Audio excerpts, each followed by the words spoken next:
All right, guys, we finally made it to install day for the Tahoe's transmission. Got the bell housing on, got the transfer case adapter on. We got a new transmission mount on there. Now we're going to drop a new converter on. I got this from AutoZone.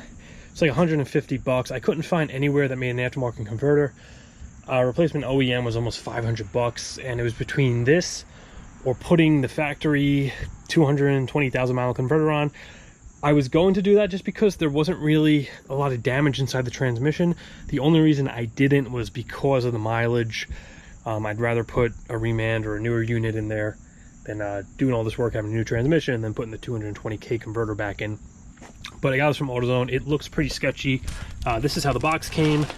It was actually open too. I got it like that, but everything seems to check out. I measured it and it is the correct size. I'm just going to put a little fluid around here inside with the seal rides, and then we're going to pop it on. I also went and put the O-ring on the input shaft. I kind of missed that at the end of the rebuild video, but that is in place. You don't want to forget that. Some people like to pre-fill these. I'm not going to do that because it's a little messy.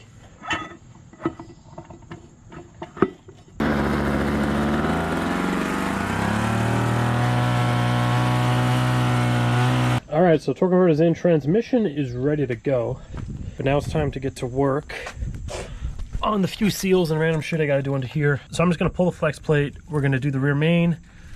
I'll do the pinion seal on the front diff there. I also have a new cam sensor and a new oil pressure sensor going in.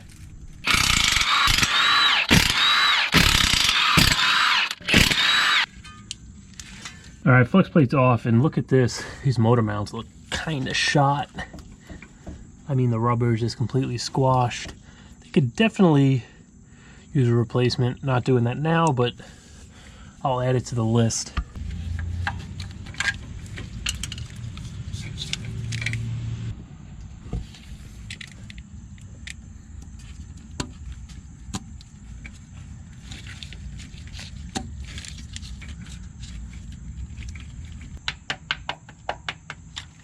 If you look very closely, there are letters that actually say this side out. All right, before I put the flywheel back on, I'm gonna come in here and replace the cam and oil sensors.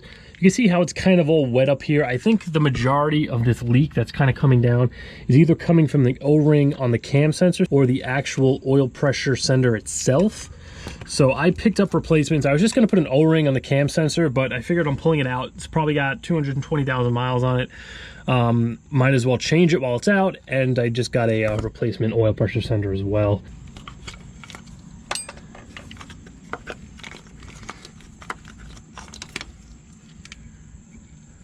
Now that I'm looking at this, I didn't realize that the O-ring was so far down. For some reason I thought there was an O-ring up here. So most likely the oil sensor is leaking a little bit, but regardless, put the miles on it, we're going to put a new one in.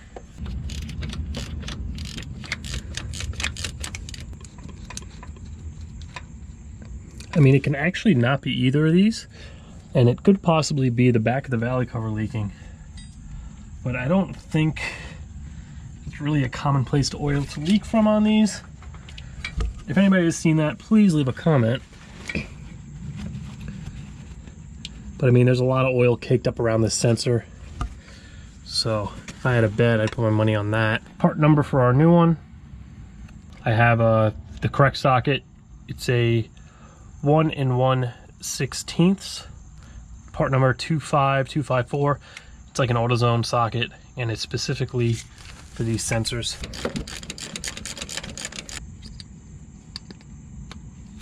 New cam sensor part number.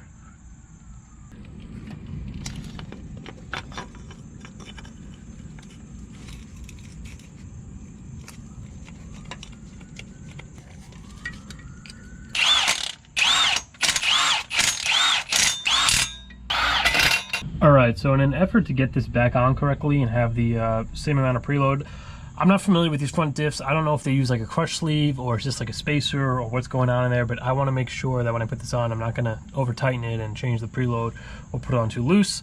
So I just put a little mark on the nut. So when this goes back on, we want that mark facing this way, nice and straight.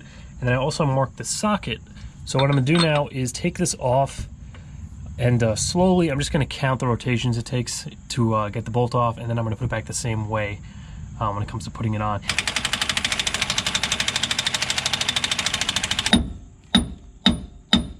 Alright, so I tried banging on it some more. It doesn't want to budge. Looks like there's some kind of like sealant or glue around there. So I found this old chicken foot puller, and it lines up just about perfectly diagonally. I'm going to put a couple of the drive shaft bolts in there with some washers, and this should fit nicely in the recess and pop this thing right off.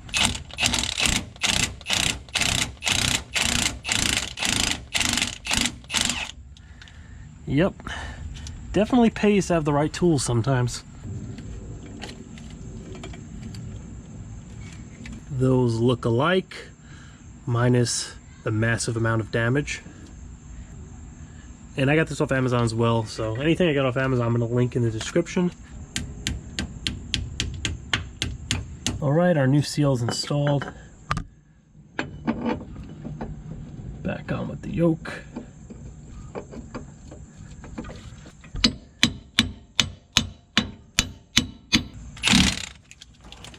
And you can feel it, it pretty much hits a wall. So I guess once you hit the crutch sleeve, if there is one or if there's a spacer, you'll feel it stop. So the thing with the mark and the turns isn't really necessary, but if you want a good guide, so you know exactly when you're at the bearing, I mean, you could just go ahead and do that. But that feels good. Our new seal is in, so I guess it's time to get the transmission in here.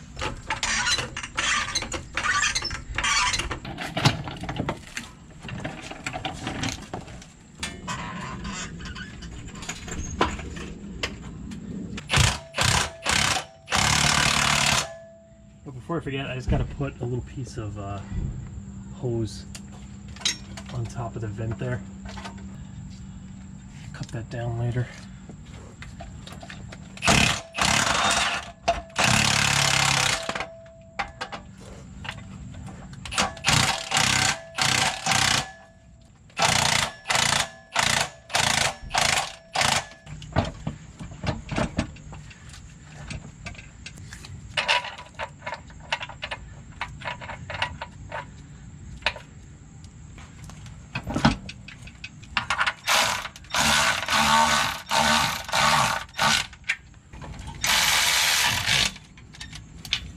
Gap's closed up. Now, very important, you want to come in here, make sure your torque converter is spinning good. Yeah, that feels fine, not binding up. Alright, I'm going to whiz a bunch of the bottom bolts in, then I'm going to get the torque converter bolts in, then I'm going to drop the whole thing down, and I'll get the kind of fuel line clamps and all that crap in the way positioned up top. I'm going to zip through the rest of this, then I'll come back and check in with you guys when we're about to start working on the transfer case. Alright, so the transmission is pretty much ready to go. It's all installed. Next step is going to be the transfer case before we put the exhaust back on. But before I pop this thing back in, I picked up this case saver oil pump mod for 98 to 07 GM trucks. This is going to fix the pump rub issue that all these transfer cases seem to have. You can see here, I actually had that issue and I just kind of cleaned it and blotched over it with some JB Weld. It actually happened when I was getting the wheels, and I just noticed a leak under there. I drove it home, then I cleaned it off and looked closely, and I didn't have time to make a video and kind of go through everything, so I just kind of threw JB Weld on it, and I knew eventually I would get to it and make a video. But what I'm going to do here is remove all the bolts. There's a snap ring somewhere in a plug. We're going to get this separated, and then once we get it open, I'll show you exactly what I mean. I'm going to put a link to the video because Merchant Automotive the kit that I'm using, they have a detailed step-by-step video on how to do this. So I'm gonna link that below because I'm just gonna rush through this. I really wanna get this thing back in the car, and I definitely recommend going to check their video out because they pretty much covered every single thing about it. And if you wanna do this to your transfer case, definitely go check that out.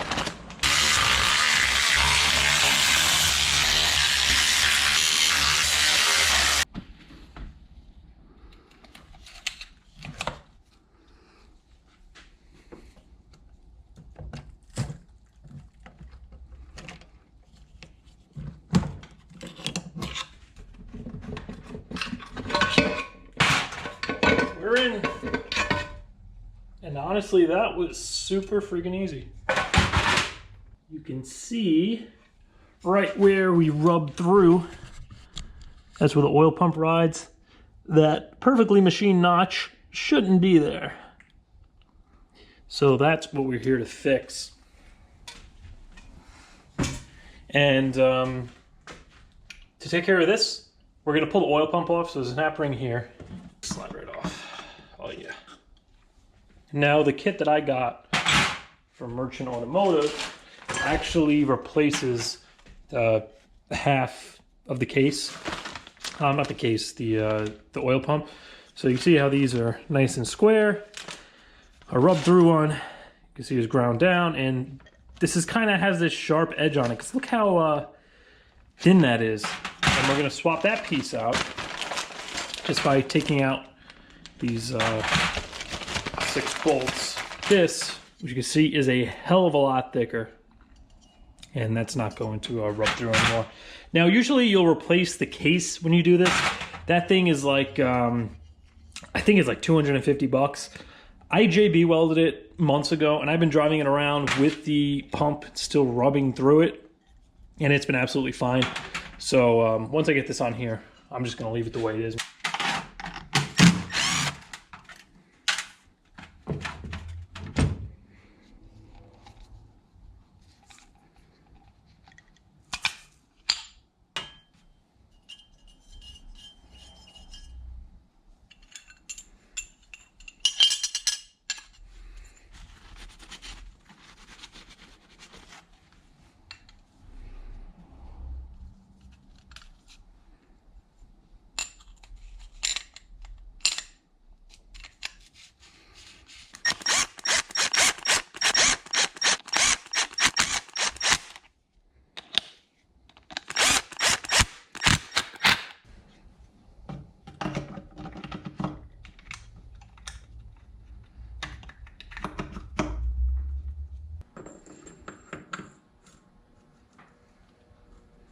Bearing is absolutely fine. Amazing for the mileage.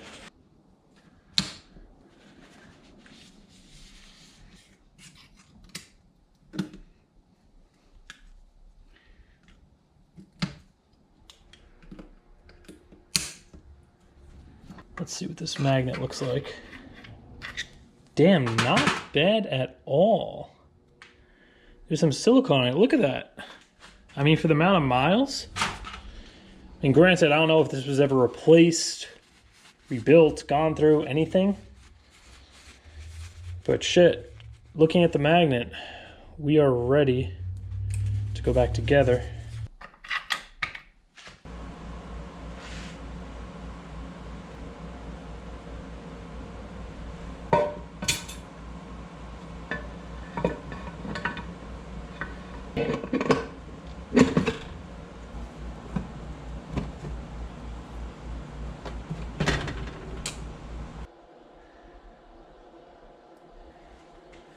It's leaking a little, so I'm gonna put a little bit of silicone over it. All right.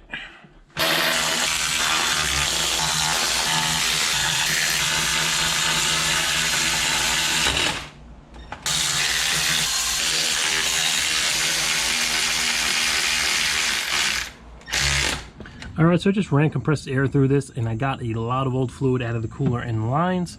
So now I'm going to pull the air line off, and I'm going to just kind of manually pump some transmission fluid through them, just to kind of give them a nice flush.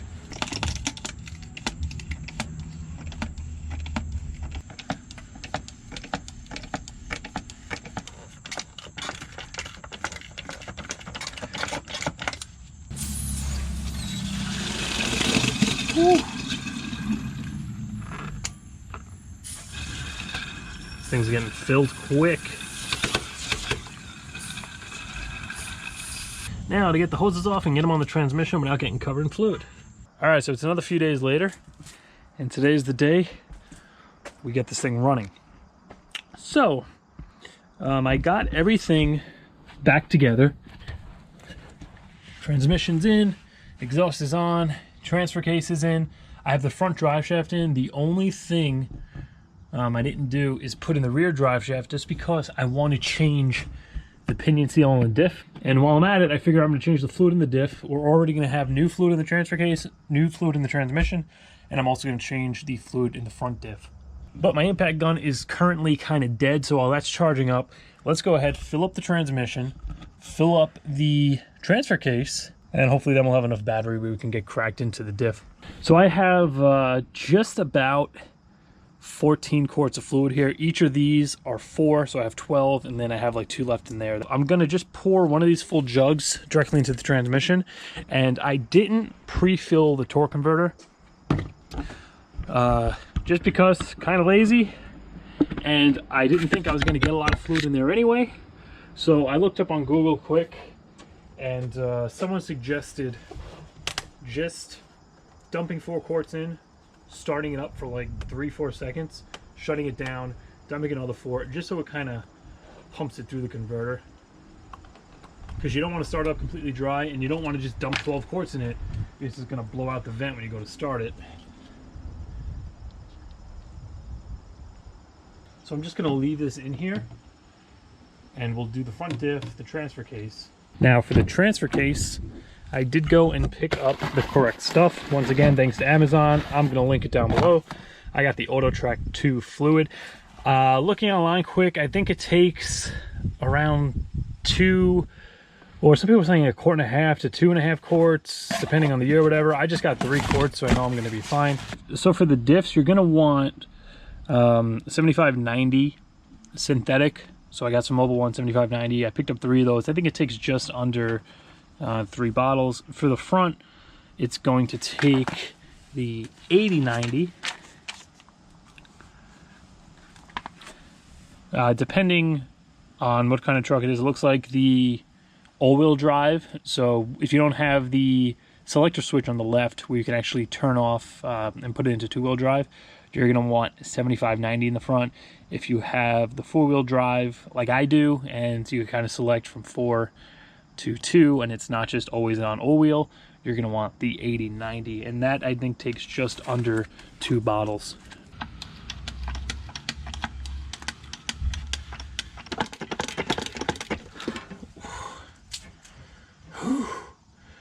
I am out of shape.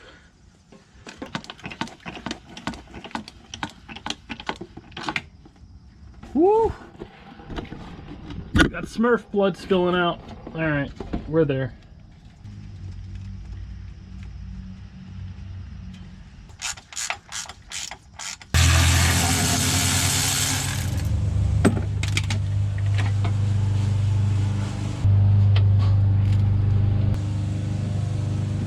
Top is a 15 for some reason. That's nice. Oof. There's a lot of ookie on there. Do you see how dirty that was when it came out? Like that first second. Lots of fuzzies. I'll have to keep my eye on this. But for now I'm just gonna clean it, pop it back in.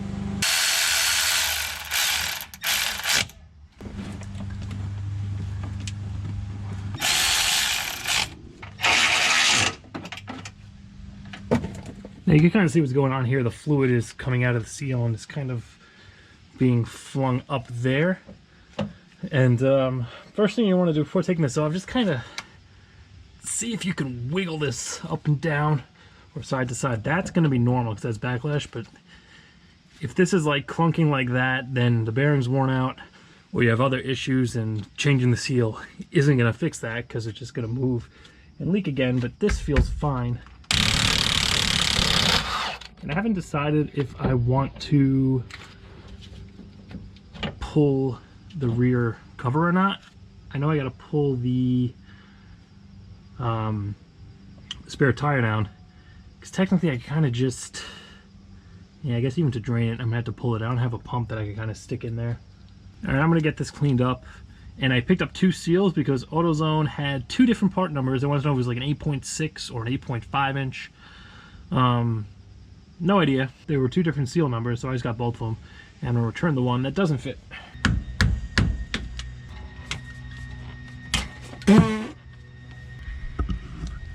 This is why you should wear safety glasses. All right, I'm back. I'm all cleaned up. I have some glasses this time. I just literally snapped my eye shut the second or like millisecond before it hit my face. So luckily, I didn't have to flush my eyes out. But that is out. Looks like I have the right one. The two seals they gave me, one of them is like this where it has the lip on the outside, and then the other one, it doesn't have the lip. It kind of sits just inside of there.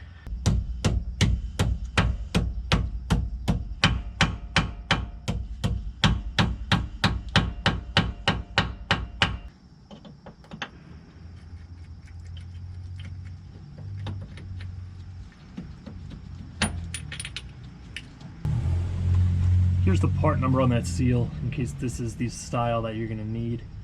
I don't know if you can see that, it might be too small. Make sure we're good.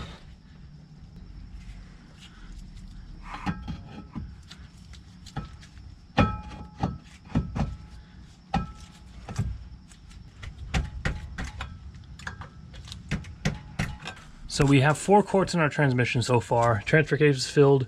Fresh fluid in the front diff. The back diff I'm gonna wait after we start it. Not really too important. I wanna make sure the transmission and everything's good. I went to the hardware store. I picked up some stainless bolts to fix the 2 that snapped. I just ground them down and kind of hit them through because they're pressed into this end. And I replaced them with some stainless stuff, so hopefully they're easier to get off next time. As for the cross member, I realized after I put the exhaust up, when I went to put the cross member in, this bolt wouldn't pass through here. I was hitting, the exhaust is just in the way. It wouldn't go through, it's way too long. And unfortunately, it had to go through that way because the bracket for this the fuel sensor over here goes over it. So the bolt goes through, 2 nuts tighten those down, then the bracket goes on, then 2 more nuts go on top. So what I ended up doing was I took a bigger nut and just slid it under here. I tightened this one normally, then I slid a bolt under here just to act as a shim to keep the bracket flat, and then I tightened it through on the other end, and that works fine. The only piece of hardware I have extra is that 1 nut that would have been on here that I replaced with just that spacer nut. I left the sight cover thing out just in case we have a leak or something. I want to make sure I can catch that right away, make sure the rear main's good, torque reverter seal's good. So all we're going to do right now is start it just a couple of seconds, then we're going to shut it down and we'll add some more fluid.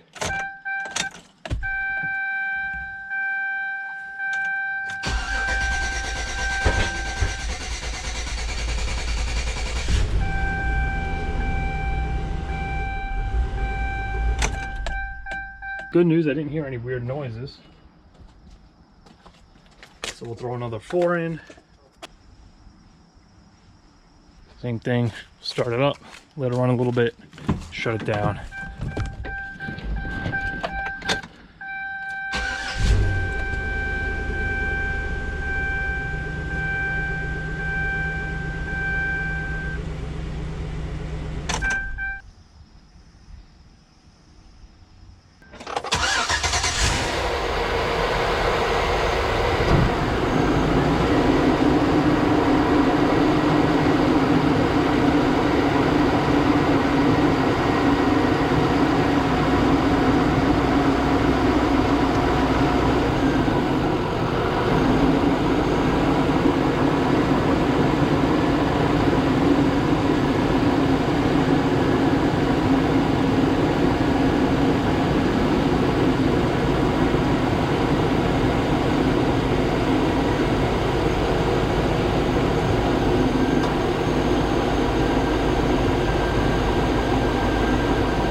far so good.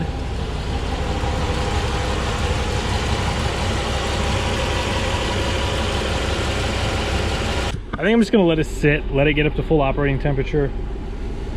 And then while it's in the air, we'll pop it in reverse, see if it moves.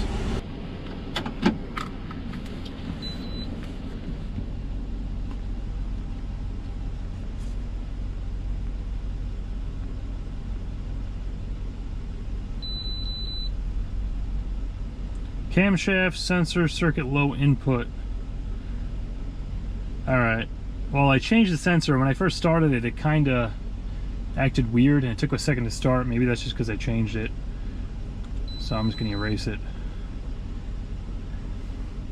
It's like our oil pressure sender is reading good. See the oil and stuff burning off the exhaust. Just want to leave it running because remember we have like grease on the check balls. I want that to all kind of heat up and melt down, make sure everything's flowing good. But I have 12 in there, so I'm gonna let it run a little bit longer. We'll see if we get a good reading on the stick. It's kind of hard with these because the dipstick tube just gets filled up with oil and it's hard to get an accurate reading until you actually give it time for the oil to fully drain out of the tube.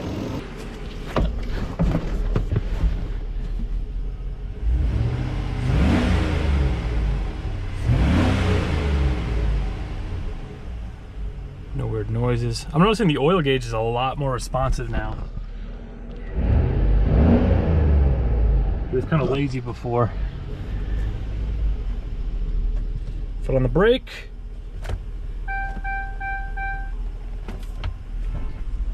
Felt something. We have reverse back.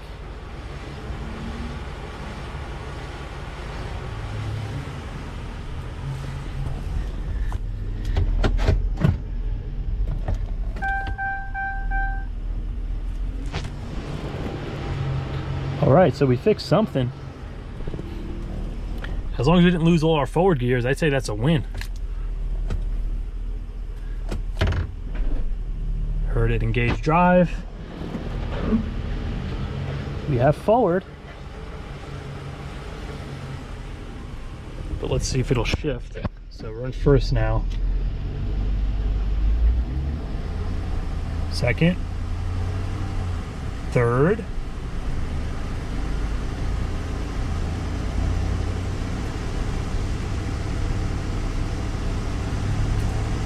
That's it, we're in overdrive.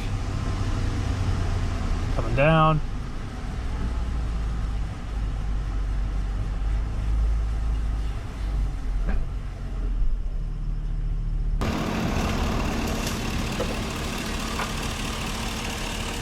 We are perfect on level. All right, let's get that oil changed.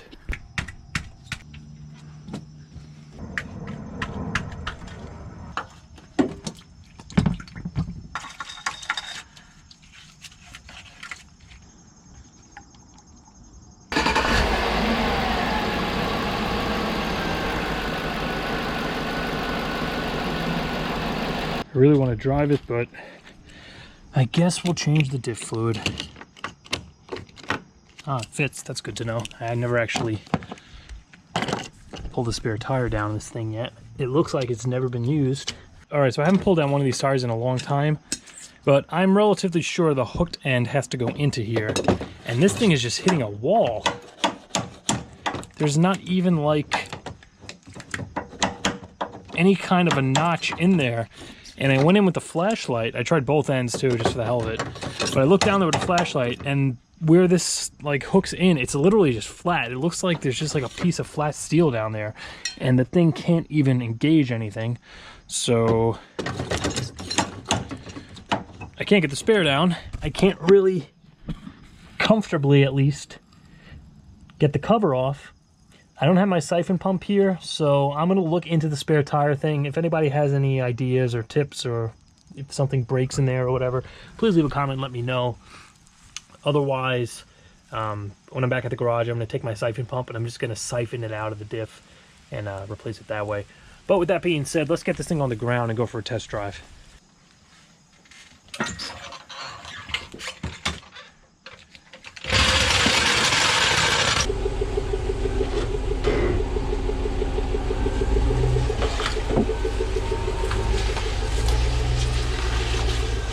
All right, guys, here we go. The maiden voyage with Tahiti's rebuilt transmission.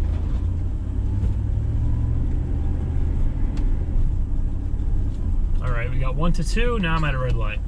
I know in the shift kit it said the shifts are gonna they're gonna be soft at first or something. While the band wears in, they're gonna be really, really soft, and then they'll eventually kind of firm up. Because I did put that new drum. 2.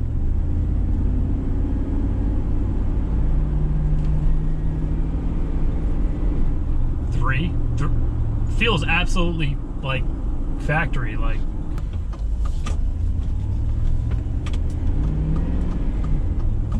1 to 2. Flawless. All my tools rolling around back there.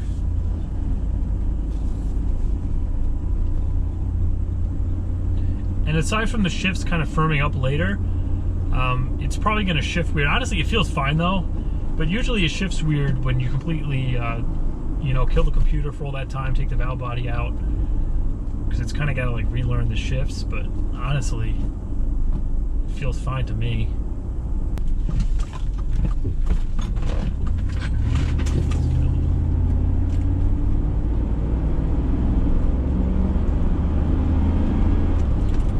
Ooh, the 2 to 3 was firm.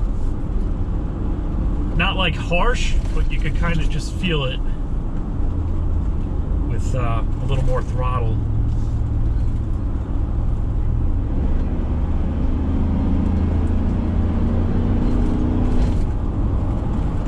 Downshift's good. And the whole thing with the shift correction kit, you're drilling out the plates to allow more fluid flow, so all around the shifts are going to be a little bit firmer, a little bit better. By no means harsh. I was really kind of fearing it was going to be banging gears, which I really didn't want, but it's not actually a shift kit. It's, you know, a correction. It's more of a repair kit, an improvement kit, than like a performance, just, you know, bang the gears as quickly as possible to get down the track. All right, I'm turning onto the service road now.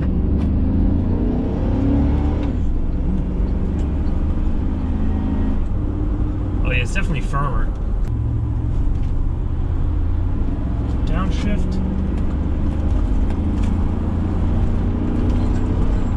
2 to 3. Overdrive. Kind of coming up a hill now. Partial throttle. Kicks right down to 3rd. Back into 4th. Feels 100% stock, to be honest with you. You don't really feel the firmness until you start to get into the throttle. If you're driving around just normally, you know, trying to save gas, it's completely 100% soft. You wouldn't even know that there was any modifications done to it as far as the correction kit and the Corvette Servo. Let's see if I can kind of make a gap.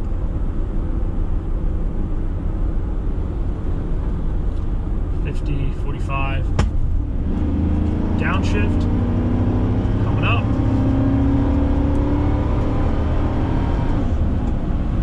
Shift. Let's give it one more wide open throttle.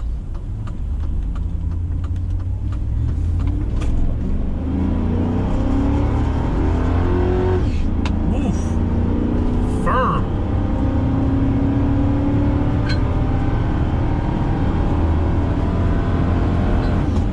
Shit.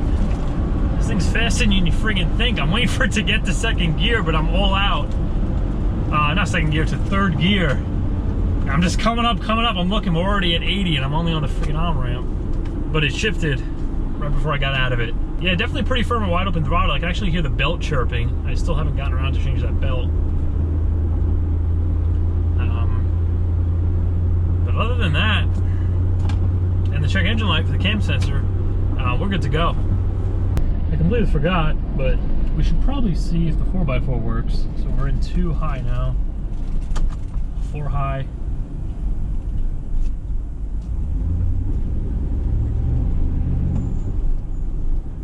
No weird noises. Back to 2.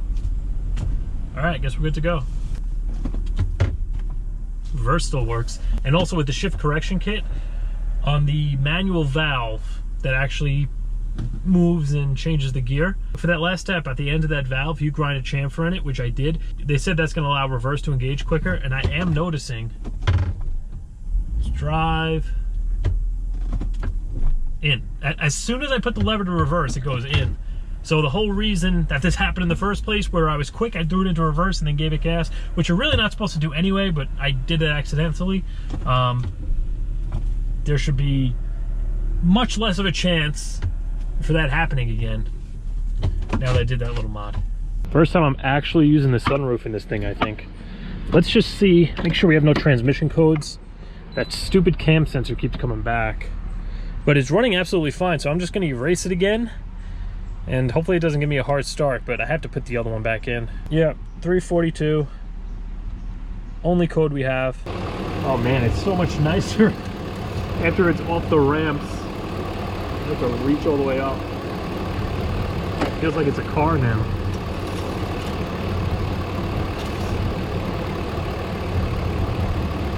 Yeah, I could probably add a little bit to it. We're right at the bottom mark. So when I get home, I'm gonna add just a little more. Our pinion seal is leak free. Transfer case is dry. I don't see any drips.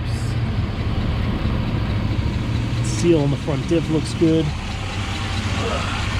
And from what I can see, also looks good.